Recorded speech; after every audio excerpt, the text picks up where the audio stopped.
True Crime Screening Room is a presentation of the Sherpa's podcast picks. Please keep in mind that some of the topics discussed might be too intense for younger or sensitive listeners. Even Jim, the podcast Sherpa, conducts some of these interviews while hiding under his desk.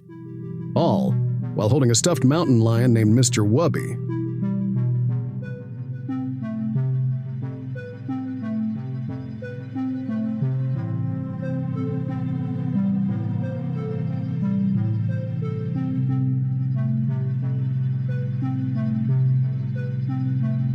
Welcome to True Crime Screening Room, the podcast featuring interviews with creators who dedicate their work to unraveling true crime mysteries. We're now entering the investigation room in the Sherpa Chalet to meet your host, Jim the Podcast Sherpa.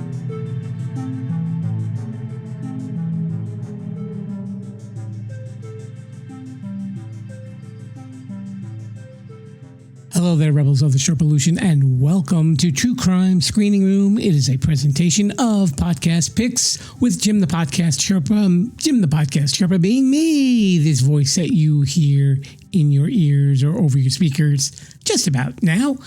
And on these shows, of course, we get to talk true crime, and I've been so fortunate to be able to feature so many true crime authors. And this week, I am speaking with retired police officer Rod Sadler, who is from Michigan, and he's written 5 true crime novels so far. His latest one is called Depraved Obsession, and it is about the case of Ronald Lloyd Bailey, who abducted and killed many young teenage boys. So we get to spend a little bit of time together to get to know Rod and hear about this story as well. He had a lot of interesting things to say about this case, and really offers a fascinating viewpoint, having been an ex-police officer. So while you are sitting there and waiting for me to stop talking, I guess we will roll right into my interview with Rod Sadler, the author of Depraved Obsession. Hello there, Rebels, and welcome to True Crime Screening Room. It is me, Jim the Podcast Sherpa. My guest today is the author of 5 books. It's the true crime stuff that you love, and he just recently released a new one, which is called Depraved Obsession, which, as we are recording this, I believe it was just recorded this week. His name is Rod Sadler. He's coming to us from the great state of Michigan, and we're going to talk about a serial killer by the name of Ronald Lloyd Bailey. So, Rod, welcome to the show. Well, thank you so much, Jim. It is absolutely my pleasure to be here. Now, Rod has a 30-year career as a former police officer.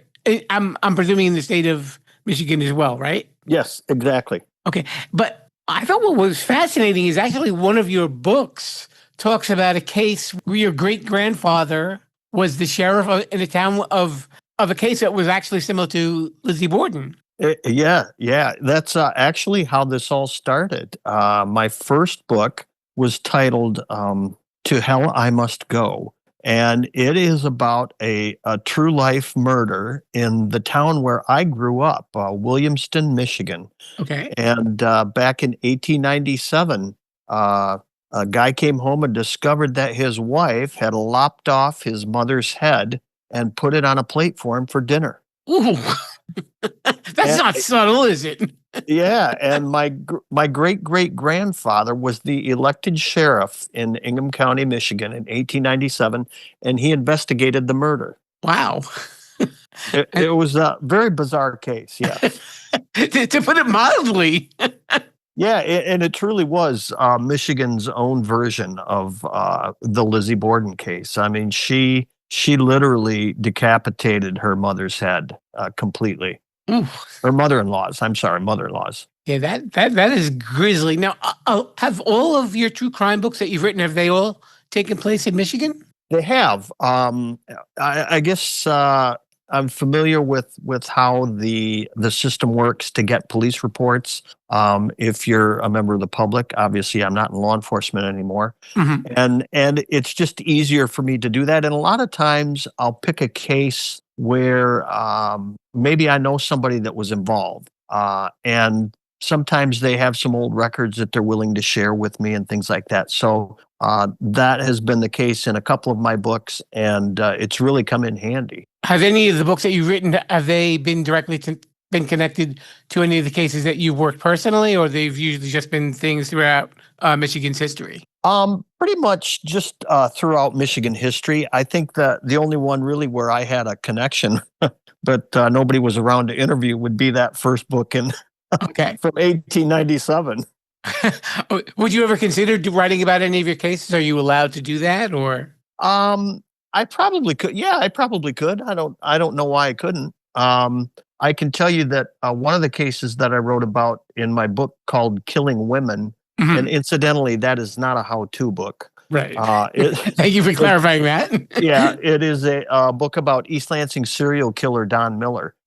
And he murdered 4 women in the mid-1970s in the East Lansing, Michigan area. And I knew probably literally about 80% of the people involved in that case, and was able to interview a lot of those people, and it made it a lot easier to write the book. Sure, and especially when you're presenting it from that kind of a perspective, from people who are actually connected to the killer, it probably makes it for a better read as well. As you're not theorizing as much.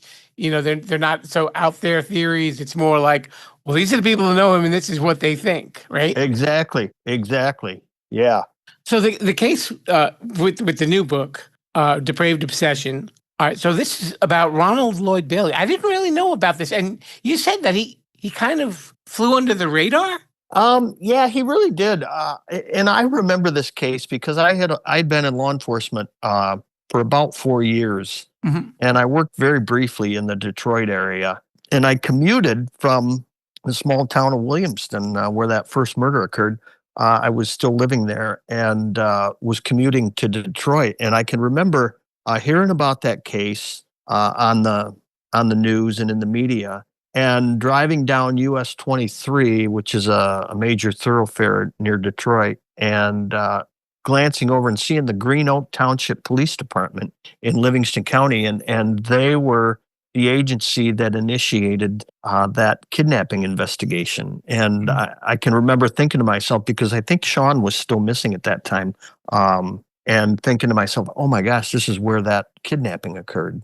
So he kidnapped and killed 15 girls? Is that? No, these were young boys. Oh, they were boys. Oh, okay. Yeah. In fact, he was prosecuted for the murder of Sean Moore, and then they discovered during their investigation that he had also killed a young boy a year before that. He kidnapped him in Ferndale, Michigan, which is a suburb of Detroit. Mm-hmm. And then a month before that, he had kidnapped another boy in Dearborn Heights, although that boy was able to survive. And so he was charged in those 3 crimes. But it turned out during the testimony at his trial, when he testified, he freely admitted that he had kidnapped anywhere from a dozen to 15 boys over the years.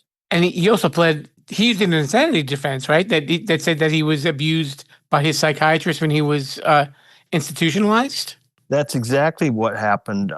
He was institutionalized when he was about 16. He kidnapped a young boy, sexually assaulted him, and then choked him to the point of unconsciousness. He thought he was dead, Mm-hmm. and threw him in the bushes and left him for dead. And he was caught for that. And when he went to trial, the judge, well, actually, I don't think it actually made it to trial. The judge made a decision, should he be tried and go to prison, or at the age of 16, or should he be institutionalized with the hope that he might get some help? And the judge chose to institutionalize him. And so he was put in what was called the Hawthorne Center. It was a psychiatric hospital for youth. And after that, he was institutionalized at the Northville Regional Psychiatric Hospital. And it was there that he alleged that he was led into a relationship with Dr. Jose Tombo, and that was what caused him to be insane. And that's why he murdered these two boys, Kenny Myers and Sean Moore. Mhm. Now, did that hold up in court, or we can't tell that because it might spoil the book? Well, I certainly don't want to spoil the book. Okay, yeah. Well, I guess we'll leave it at this. I can tell you that Ron Bailey is in prison and he'll never be getting out. And Okay. you can make your own assumptions from that, or you can actually purchase the book and read about it. Yeah, and obviously there's going to be a lot more than to the book than our conversation here, Rod. So Yeah, absolutely. It's interesting because I always get a lot of true crime authors, thanks to Blue Wave Press. They've been so wonderful. I was just telling you before we started recording, but I'm betting that you really have an interesting perspective on this. What do you think draws so many people to true crime that they get so hooked on it? Because everyone gives me a different answer. I'll tell you, this is my take on it. When I started writing, I wanted to find a literary agent or a publisher and go the traditional route with publishing. And I discovered that in order to do that, and many of them at that time required a book proposal. And a book proposal really is almost a research project where you have to provide a synopsis, a biography, some research on what type of a book you're writing, who's going to buy it, why they're going to buy it, why it's better than everybody else's, what's your competition. And you have to follow those steps intimately. If anything's not in place and it's not absolutely perfect, they just delete them because they get thousands of them per month. Mm-hmm. And one of those requirements in a book proposal was who's going to buy your book and why. And so I had to research who actually enjoys true crime. So women 18 to 45 or 50, and the reason that they like it so much is because they can read a book or listen to a book, and they can literally put themselves into that situation and imagine how they could prevent themselves from getting into that situation or how they might escape from that situation, which I thought was fascinating. Mm-hmm. It was really fascinating. Incidentally, I will tell you that not every 18 to 45 or 50-year-old woman wants to listen to true crime because my wife hasn't read one of my books. My wife doesn't listen to my podcast, so don't feel too bad. Okay, we're even then. I think that that's probably pretty accurate. When I do a book talk or a book sale, a book signing, the majority of the people that buy my books are young women. Really? Wow. And I'm thinking like when you're writing it from your perspective, especially, given your background in law enforcement, that you're probably thinking of it as, all right, so this is what we know. And, this is probably how the detectives looked at it. And, was there something maybe left out of that procedure? That kind of last step to putting the puzzle together. Well, that's an interesting perspective because that's exactly what happened with the book that I wrote in 2023. It was published. It's called Grim Paradise: The Cold Case Search for the Mackinac Island Killer.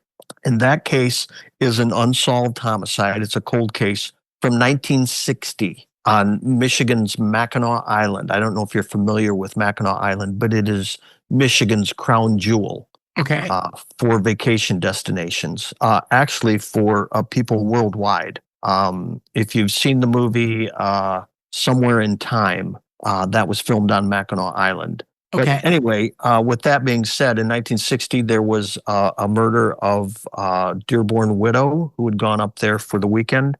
And so what I ended up doing in that case was literally trying to find people who were alive 65 years ago. At the time, it would have been 63 years ago, and see what they remember about it. And I actually obtained the police report, and I looked, and really in a cold case, what a detective is trying to do is they're trying to find something that was missed. Mm-hmm. And that's what I tried to do in the case of the Mackinac Island murder. And actually, believe it or not, since that book has come out, there's been some new information developed in that case. And I don't know where it's going to go, but it's very exciting at this point.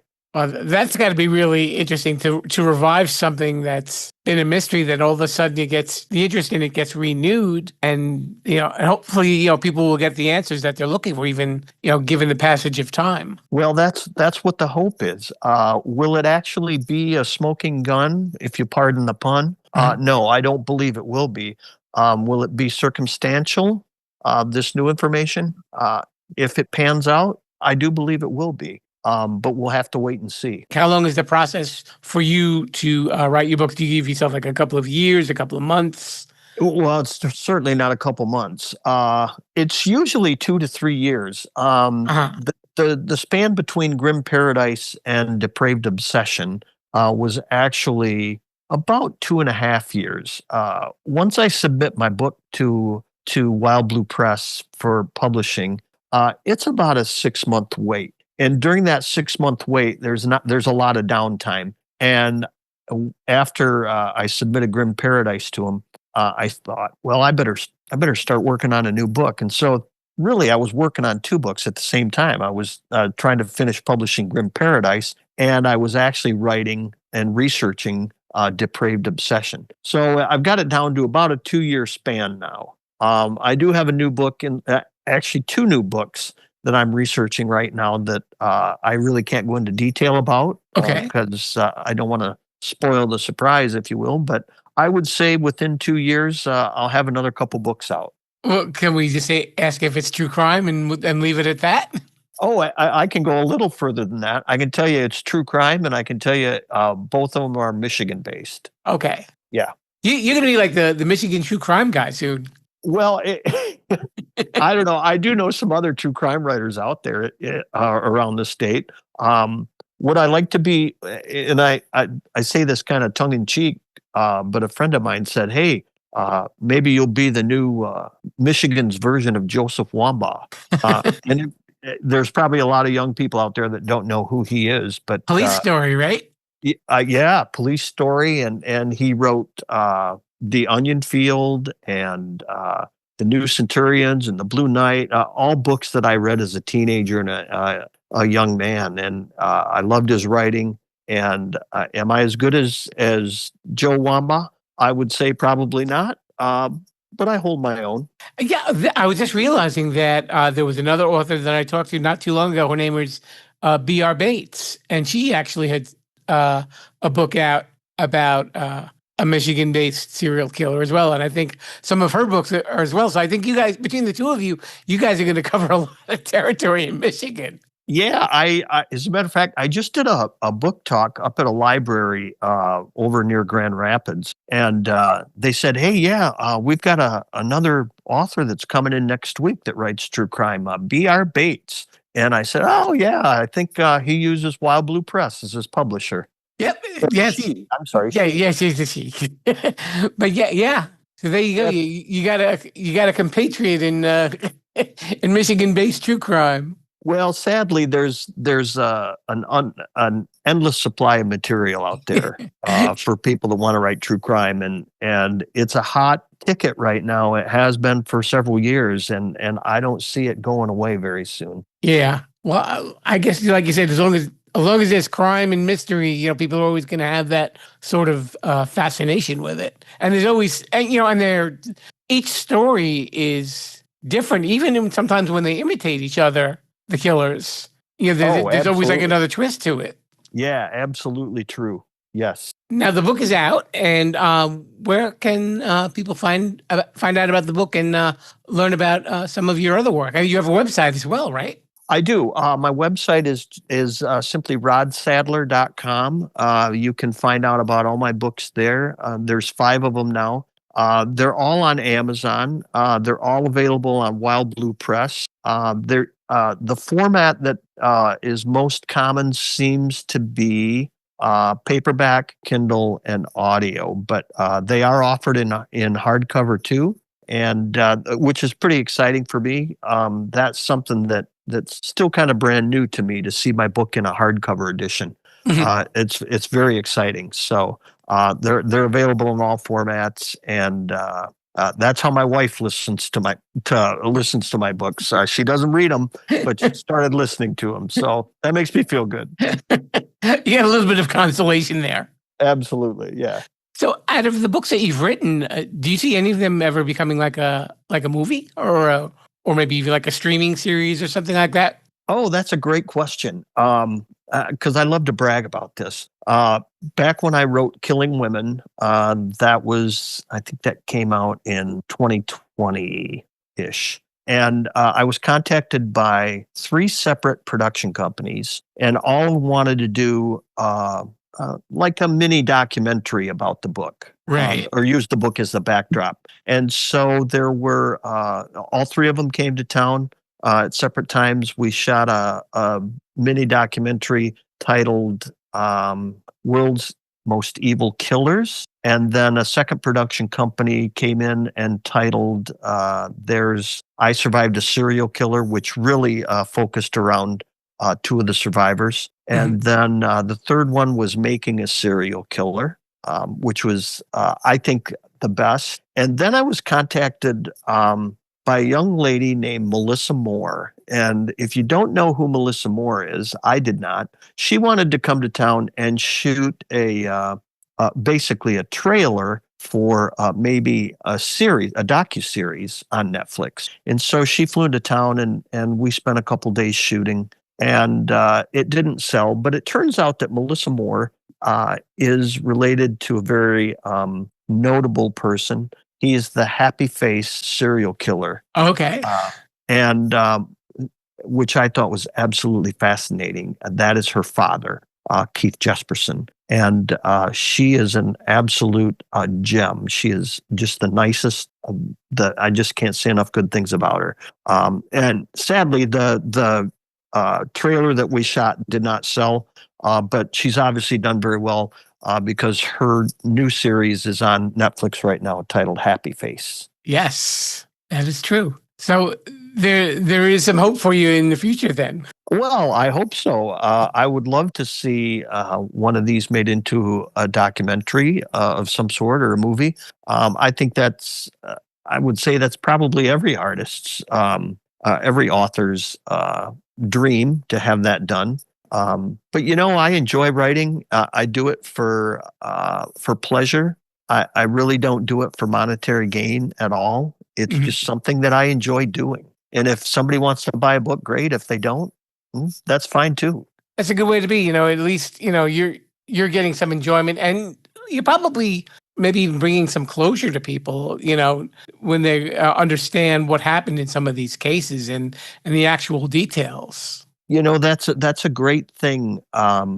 It's a very valid point that you just made. After the book Grim Paradise came out about the murder on Mackinac Island, the 65-year-old cold case, I was contacted by the victim's nephew, and he turned over to me a digitized version of an 8mm movie that his father had shot 2 weeks after the murder. His family had gone to Mackinac Island and actually seen where his sister was killed, and he shot an 8mm movie of the area. And so and her nephew still had that, and so he gave me a copy of it. He thanked me for shining some light on the case. Then I was contacted by her granddaughter, who also thanked me for shining some light on the case. And so that, to me, really makes it worthwhile. It really does. Absolutely. I guess when you're putting a name on something, on someone that, unfortunately sometimes it becomes a statistic, it humanizes it. And I guess that's probably the biggest thing with a lot of the true crime stuff too. And I guess maybe not enough people think about that, but they don't. A lot of people don't think about the victims or the victim's family and how they were impacted. And I'll give you another example, not to belabor this, but when I wrote the book Killing Women about East Lansing serial killer Don Miller, I interviewed one of his victim's sisters, and she said, before I answer any questions, she said, I want to know why you're writing the book. And no one had ever asked me that. And I said, well, that's very easy. Because it had been 40 or 50 years since Don Miller had done these murders. And I said, people have forgotten who Don Miller is. people have forgotten what Don Miller did. And most importantly, people need to know that in 2031, Don Miller's getting out of prison. He won't be on parole. He won't be on probation. He'll be a free man. He will have served all of his time. And that's why I'm writing the book. And she was more than cooperative in sharing information about her sister and her relationship with Don Miller. So people have forgotten there are still victims out there. As a matter of fact, the two kids who survived an attack by Don Miller in 1978, of course, they're adults now. I'd never met them. And I was introduced to one of them through a friend. And we sat down and we talked. And I said, it was a brother and sister. And I said, listen, I'd like to interview your sister. I said, but if she would be willing to do that, I said, but I don't need to ask her about the sexual assault. I know what happened. I have the police reports. I just want to get to know her and find out some information about, what it was like growing up for her. And she never did an interview with me, but I can tell you that after the book was published, Randy was his name. Randy introduced me to his sister, Lisa, and the three of us have become very close friends, very, very close friends. And I consider them some of my best friends now. And that'll be a lifelong lasting friendship. That's certainly an interesting way to connect with people too, and probably bringing like some light into their lives as well. Well, that's another thing is back in the 70s, counseling for them was unheard of. After they were assaulted, and I have to tell you that it was a brutal, brutal assault on both of them, their families, their family never talked about it with them or with counselors. It was unheard of back then. And so they talked about it to no one. And so when I came and approached them about this book and an interview, it was almost therapeutic for them. Right. And now they go out and talk about it freely, but they've held that inside for 40 or 50 years. That's unbelievable. Yeah. So it is very therapeutic for them. And they'll tell you that right to your face, that they never had the chance to talk about what happened to them. Okay, so everybody knows, again, the new book is called Depraved Obsession, and it is about Ronald Lloyd Bailey, but it is written by Mr. Rod Sadler, my guest right here. And if you go to his website, rodsadler.com, you can also check out his other works as well. And I'm sure it'll be a lot of powerful stuff given his perspective and the fact that he's pretty good at writing this kind of stuff, and he can definitely cover Michigan. That'll keep him busy for a while. Rod, thank you so much for coming on the show. Thank you so much, Jim. I truly appreciate it. Listen and subscribe on podcast apps everywhere. And we're on YouTube at Sherpolution. Sorry, no video. You're welcome. Thanks a lot for joining me here at the Sherpa Chalet and checking out True Crime Screening Room. And very special thanks to Rod Sadler for swinging by as well. Make sure you check out his book. It is out wherever you may find books to purchase, and I hope that you do. Sounds like an interesting one. Next week, we will be heading back to the Sherpa Screening Room, and I will be talking to a guy named Rich Manley, and Rich is what they call an adventure illusionist. What is that? You will just have to find out by listening next week. And he's got his own TV show on Tubi, by the way, called Culture Shock. And it's really interesting stuff here. I really found his story fascinating, and I hope that you will too. Wait a minute. Did someone say magic? An illusionist? Maybe we should say some magic words to wrap this show up, like Alakazam, Abracadabra, Viva La Sherpolution. We will see you next time, Rebels.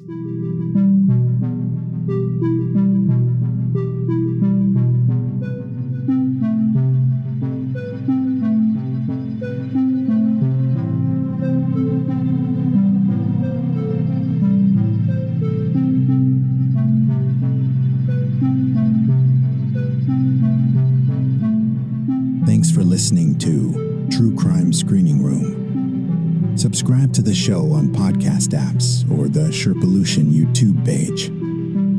Until then, stay away from evil. And more important, Viva la Sherpolution.